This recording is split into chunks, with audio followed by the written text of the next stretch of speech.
Kwanza kabisa naweza nikasema katika miaka 20 iliyopita sijawahi kuiona timu ya taifa iliyokuwa bora kama hii tuliyokuwa nayo kwa sasa hivi. Ni timu ambayo ukija kaangalia iko kwenye ubora wa hali ya juu sana yani. Kwangu mimi yani katika miaka 20 iliyokwisha naweza nikasema katika timu za taifa tulizokuwa nazo hii timu ya taifa ni timu bora sana.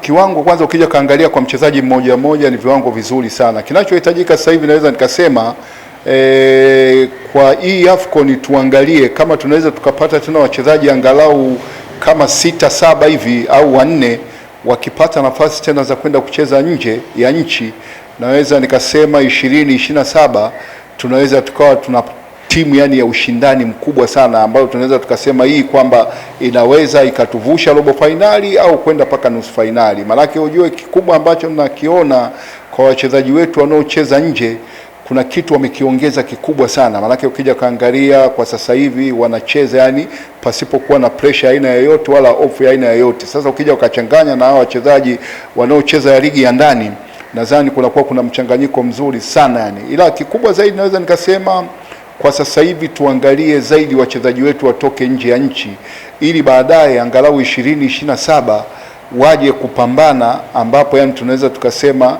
tuna uwezekano yani wa kwenda kufanya vizuri zaidi kwenye, tukiwa sisi tuna host haya mashindano, tuna uwezekano wa kufanya vizuri zaidi tukipata wachezaji angalau kwenye 12-13 wanacheza soka la kulipwa nje ya nchi. Nadhani kuna uwezekano mkubwa zaidi wa kufanya vizuri. Maana ukija kaangalia kwa sasa hivi tuna wachezaji ambao wanacheza Simba na Yanga, Azam, wanacheza kwenye klabu zao ambapo wanawakilisha mara kwa mara michuano ya kimataifa. Ila tukipata wachezaji wengine zaidi wanacheza nje ya nchi professional kama walivyo wakina Mirosh, kina Mombwa, kina Samata, kina Msuva, nadhani kuna kitu kinaweza kikaongezeka zaidi kwenye hii AFCON inayokuja 2027.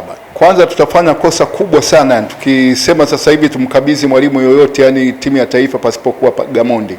Nadhani kwa sasa hivi natakiwa Wizara ya Michezo, na bahati nzuri tuishukuru serikali ya Mama Samia imejaribu kuongeza wigo mpana wa viongozi wa Wizara ya Michezo.